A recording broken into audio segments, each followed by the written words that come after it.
Perrin and Robin exit the magical hut and it disappears behind them. Robin, still wearing the bear plush as a costume, eagerly heads over for food at the campfire. With a grim expression on his face, Perrin hands Kaitor a note and says to meet him where the Wisp Mother fell after he read it. Kaitor sits by a tree and reads the letter while the others eat breakfast. Perrin wrote about the mantra from the Moon Elf Arcane College, Ginatlam hi iston inef gin, which translates to, "You are welcome here. I know your familiar face." The words spoken by the first magical beings in this world passed down eventually to the elves. Perrin's writing explains that he struggles reconciling the differences between his own upbringing and Kaitor's, but that they are on the same path now. I feel that there needs to be an exchange of knowledge, and I hope this letter starts that. I was taught to revere and respect the natural order, to understand that creatures protect their kin as we do. Without predators, the ecosystem would crumble. When I came into my arcane abilities, I thought that I could take whatever I wanted and rule over everything, but I was wrong. I took on any large creature that I could find, but my actions had a ripple effect on the ecosystem. It took a long time to fix the damage I caused. Kaitor nods as he reads, but then comes across something that makes him shake his head. A wisp mother not only looks after the evil will-o'-wisps, she also cares for others. She looks after the friendly wisps who guide and protect travelers, and she protects the denizens of her domain. A mother loves her children no matter how good or evil those children are, and the wisp mother considers all who reside near her to be her children. He flips through the letter to see how many pages remain and sighs before continuing on. I wasn't trying to stand in the way of protecting innocence. I do value you and our fellow pilgrims of 4 more highly than magical creatures. I revere magical creatures, but the pilgrims sit even higher in my heart. I wanted to end it peacefully because I was not always an only child, Kaitor. I had a brother, Geraint. He was older than me, and if he were alive now, he would be about your age. You remind me of him, hot-headed, yet calm and collected, naive, yet intelligent and wise. Geraint was good with a bow and sword, but he wanted to conquer the world like I did. When a pack of bears attacked his pet goat, he wanted to hunt them down and exterminate them. Mother and father tried to persuade him otherwise, to teach him that the bears needed food too, but he didn't listen. He didn't know that griffins had taken up residence in the forest and that the other animals brought tribute to them. His vengeance cost him his life. I'm not asking you to change your ways. I just want you to understand my belief and to remember the ancient traditions and teachings of our people. I am not your enemy. I am your friend. We shouldn't be threatening each other. We are family. My teachings in the court say I should turn you in, but I can't bring myself to do it. Let us put this behind us and move on. Perrin Eliadon, Lord of Silverfront. Kaitor rises to his feet and walks to the meeting place, deep in thought.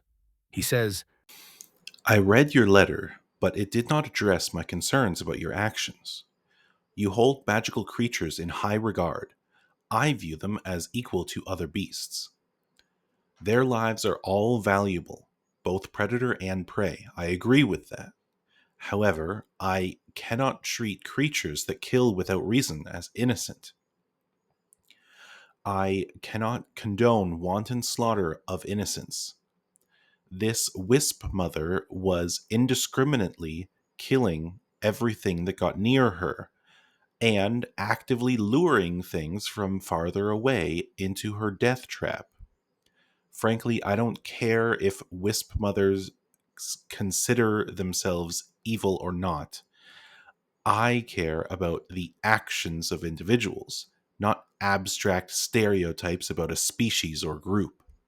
This wisp mother, in particular, was doing evil things, and would have continued to do evil things if left alive. Thus, it was our duty to kill it.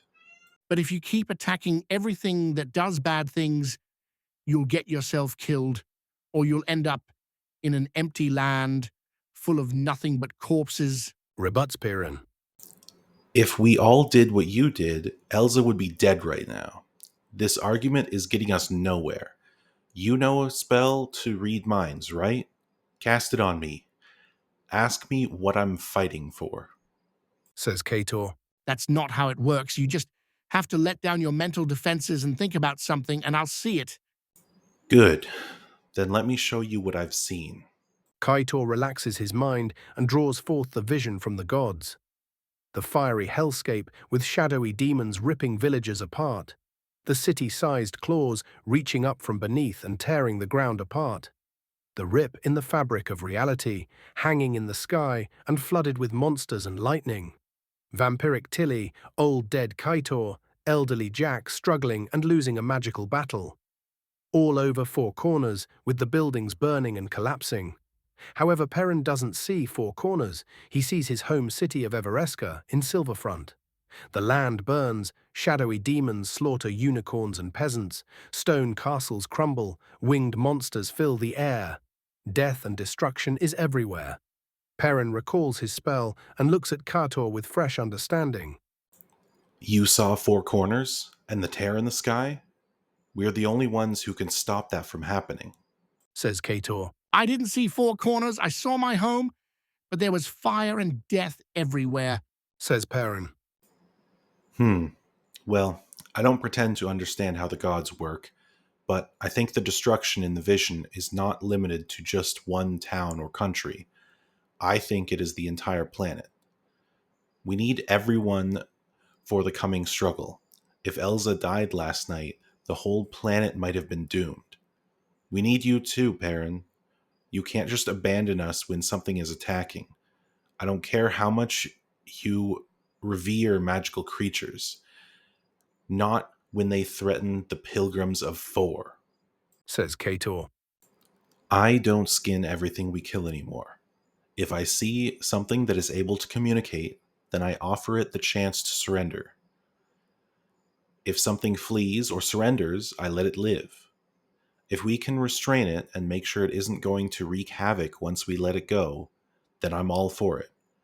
But too much mercy, and we might end up saving the world from one threat just to look back and find a new one that we passed by. Okay, but if you are pointing weapons at them, it is a lot more difficult to try to negotiate a peaceful... If they don't attack us first, then maybe we can negotiate. But if they are already sending a friend over the side of a cliff, I'm going to threaten them to try to get them to surrender. Interrupts Kator. If I can rely on you to have my back next time, then we can leave last night in the past. Now, let's go eat before Worm swallows everything. Kator says, half smiling, but still appearing somewhat sad. After breakfast, Elsa pushes the group to head out and walk quickly, eager to get to a city and sleep somewhere with a ceiling.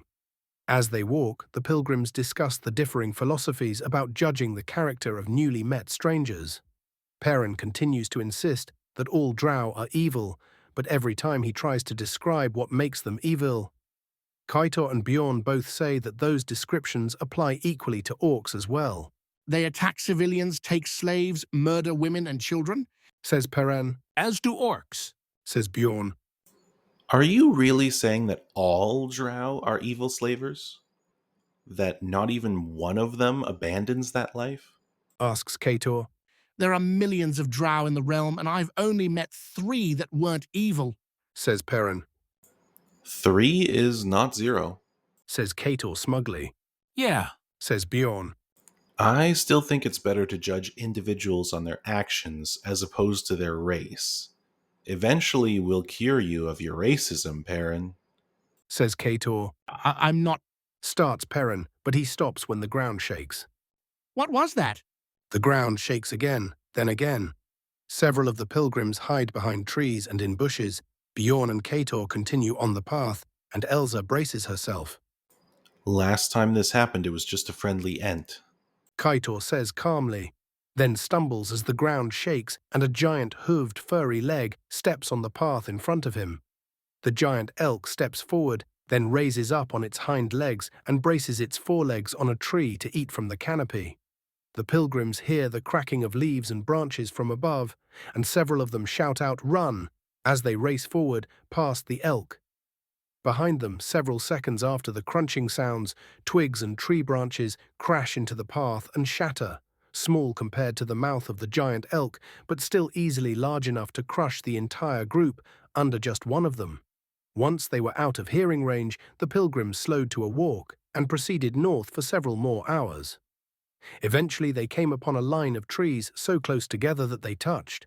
The line of trees stretched to the horizon in both directions, and they tried to look for hidden doors or illusions. They saw the message.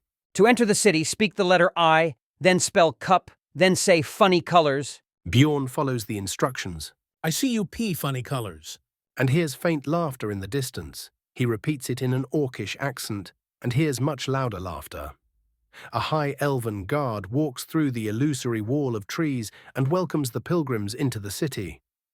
As they pass through, they see a huge sprawling city, miles across, and centered around a giant grove tree.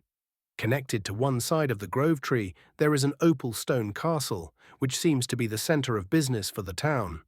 Around the city, they see the pathways are all made of crystal, and when Bjorn's horse poops, it phases away mid-fall, leaving the crystal perfectly clean. As the group walk through the city, they see wood elves, high elves, orcs, dwarves, and even a few dragonborn walking around. Perrin tries to use his noble status to the group's benefit, but the guards don't seem to respect him. They do give him the name of the king, who shuns the title. He prefers to be called Mystery Man. Not one to walk away empty-handed, Perrin gets information out of the guards about the fanciest inn in the city, which is at the top of the grove tree. Robin gets bored during the discussions and runs off into the city, eager to find ruffians to train her. She gets pulled aside by a guard several blocks away who says, There'll be no furries in my city. and asks her to take off the plush bear costume. She says that she isn't wearing anything underneath, which is mostly true because her quiver, backpack, and dagger sheaths don't cover her front. He takes her to a tailor, keeping a very tight grip on her arm. She tries to tear herself out of the costume and succeeds in rendering herself naked, but does not escape the grasp of the guard. Standing in a pile of plush innards, with one bare paw and a man's hand on her wrist, she gives up and the tailor forces a dress over her head. The bright yellow dress glows slightly, and it magically repels dirt, letting mud slide right off. Once the dress is secured, the guard releases Robin and begins gathering the plush and throwing it into a furnace to burn. The rest of the pilgrims of 4 arrive at the grove tree, whose elvish name translates to big-ass tree. Doors carved into the tree lead to various shops and inns, but they follow Perrin, who walks right past. He falters when he sees a store that looks like it leads to the big deal and hurries a bit faster afterwards, asking for alcohol. Hearing him recollect his dread prompts Nix to tell a story of a bad trip he had once. It was a dream about turning to dust and being very dry. Nix then looks around and says, I need water. Give me some liquid. Elsa brings out an opaque flask and gives it to them, but realizes too late that the flask was not water, but actually purple satyr drink.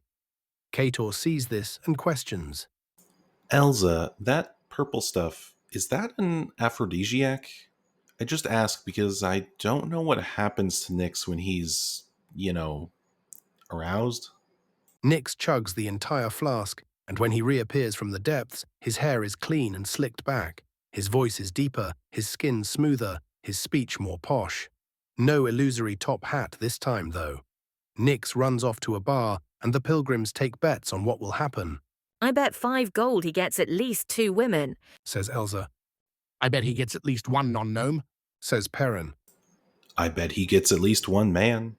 Says Kator. I bet at least one animal. That's a nice dress.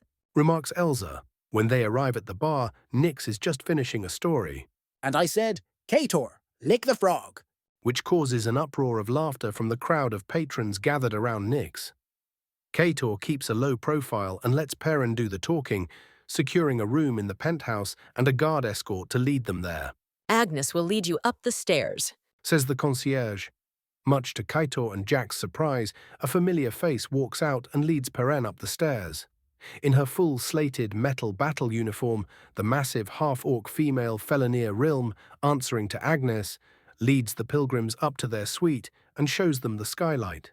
When Perrin asks about the city attractions, Felonir Agnes provides directions. During the discussion, Kaitar hangs back by the door, attempting to catch her on her way out for a private discussion.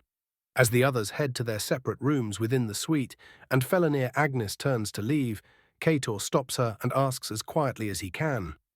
Excuse me, Agnes? Does the name Felonir mean anything to you?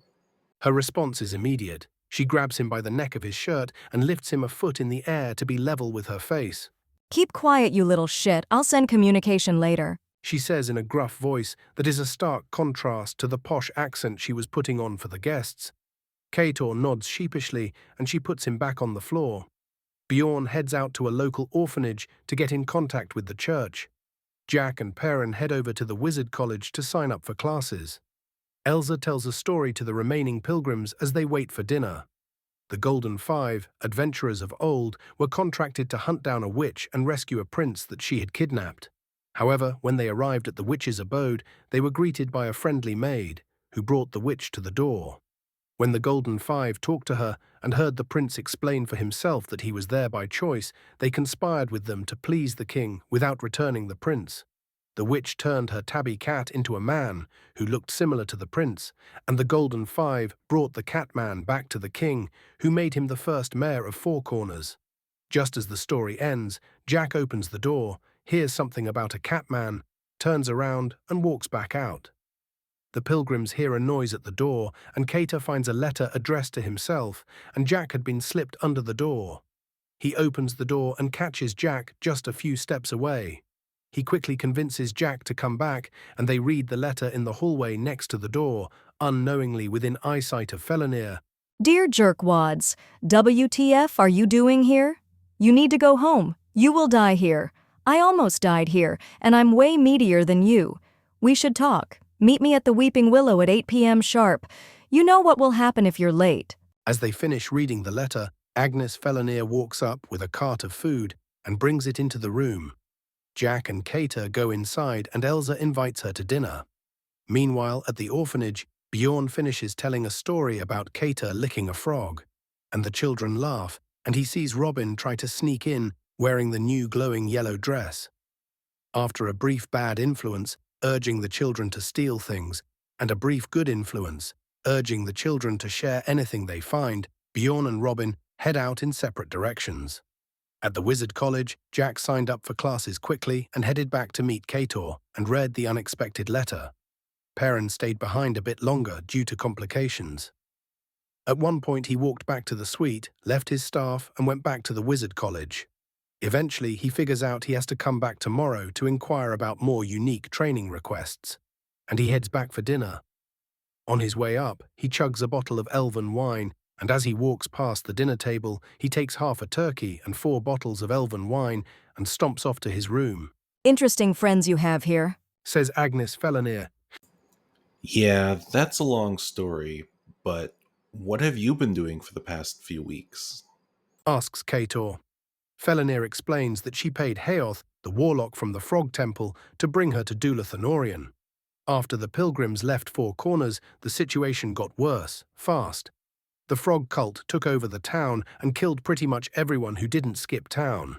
Once arriving in the big elven city, Felonir kept in contact with Heoth for a bit, but he started doing evil things like killing people to practice necromancy, and she had to kill him.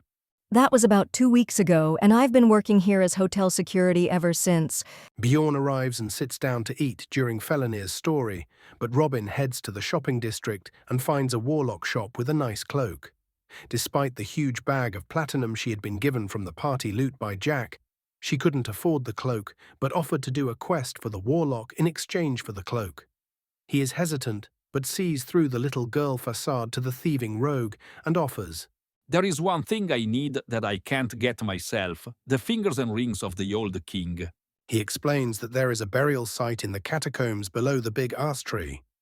The first king cleared the center of the forest, planted a tree, and used magic from his rings to make it grow. Years later, when he died, He was buried with his servants under the tree he had planted and founded a city around. Robin agrees, tries to get payment up front, but is rejected, tries to get the warlock to come along, but he is too old for sneaking.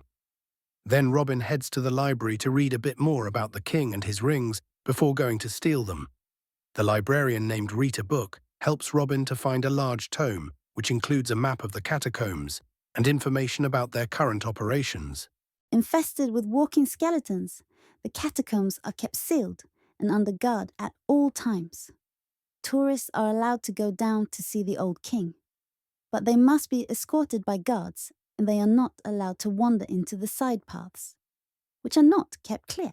Back at dinner, Agnes Felonier asks about Cater's travels, and he awkwardly tells the abridged story.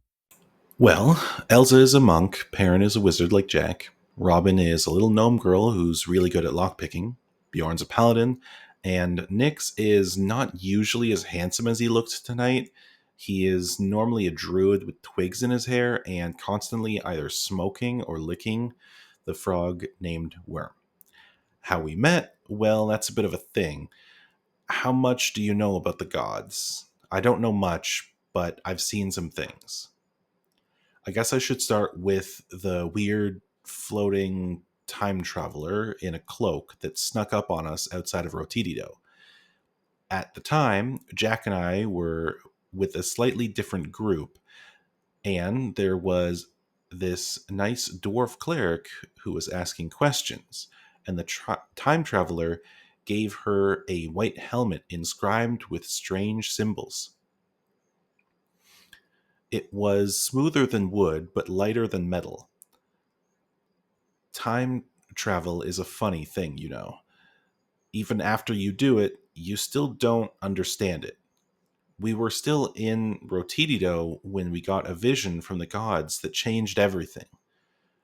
One of our group that wasn't with us at the time appeared in the vision and led us. We saw fiery death and shadow demons. We saw villagers getting torn apart. We saw our own future selves, most of us dead. The future Tilly was a vampire. The future Jack was old and bearded and was losing a fight, a lightning battle with some flying demons. There were fingers the size of buildings reaching out of the ground, trying to tear an opening. There was also a floating tear in the fabric of reality in the sky, and power magic was shooting out of it. After the vision, we walked back into the hallways we had come from, but everyone was different. Jack had learned some spells from his older self, must have been telepathically. My ears were longer. Cator moves his ear with a hand. Suddenly, I had all these new memories. No longer was my father a human druid. Now I could remember two sets of childhood. In one, I'm a 20-something-year-old half-elf with a human father. In the other, I'm over 200 years old, and both my parents were wood elves. Both mothers the same. Both fathers met the same gruesome fate, and both led me to Four Corners. I honestly don't know how old I am anymore. I don't know how much of history was rewritten by the gods, and I don't know why, except that we are the only ones who can save the world. I mention we because that other group I mentioned, and this group eating dinner with us now, they are all the same people. That kind dwarven cleric turned into the agender Nyx after the vision. Big burly Thok turned into tiny springy Robin. Silenfi, the small green monk who led us during the vision, turned into Bjorn next time we found him. A small catatonic goblin we had taken pity on turned into a little pixie brownie named Dobby. Tilly turned into Elsa, which is understandable if you knew how much both of them talk about and flash their breasts. Then there was this pale half-orc bard named Krug, apparently famous throughout the land, but after the vision he turned into Perrin, who isn't always a grumpy puss like he is tonight. We lost Dobby after going through a teleportation trap and sent a magical messenger raven to find him, but it hasn't returned. It was around that time when Jack summoned Thoraxia, his new spider familiar who has been webbing pieces of turkey all night long.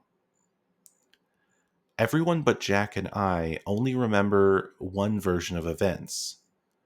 Robin remembers being with us since we rescued her from the frog cultists on our way to the temple. Elsa remembers being with us since Jeff the blacksmith gave you that armor. Nyx remembers being with us since the swamp as well. Perrin remembers meeting us in Rotidido. Bjorn remembers meeting us along the way between Four Corners and Thofido. To be honest, I wasn't sure if Agnes still existed, or if you had been changed into something else. Everyone stares at Kator silently for a long moment, not touching their food. Then they hear from behind a closed door. More wine. I need more wine.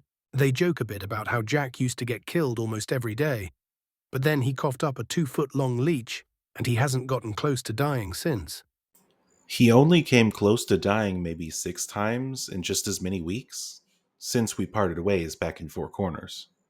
Oh, and we started calling our group the 7 Pilgrims of Four.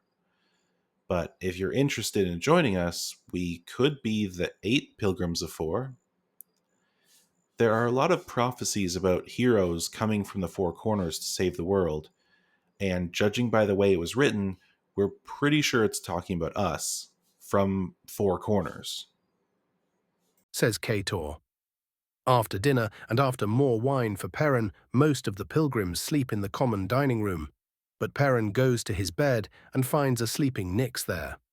After several minutes of moving Nyx somewhere else, going to get fresh blankets, and returning to find Nyx back on the bed, Perrin tries one more time but hops on the bed without leaving the room this time. As he attempts to drift to sleep, he hears little footsteps slapping on the hard floors. Step, step, step. Then feels the bed move as Nyx climbs up and goes to sleep, cuddling up against him. In the morning, Perrin awakes on his back with a weight on his chest, which is Nyx, curled up almost like a cat. He gently shoves the gnome aside and stands up to get dressed before heading into the common room for breakfast.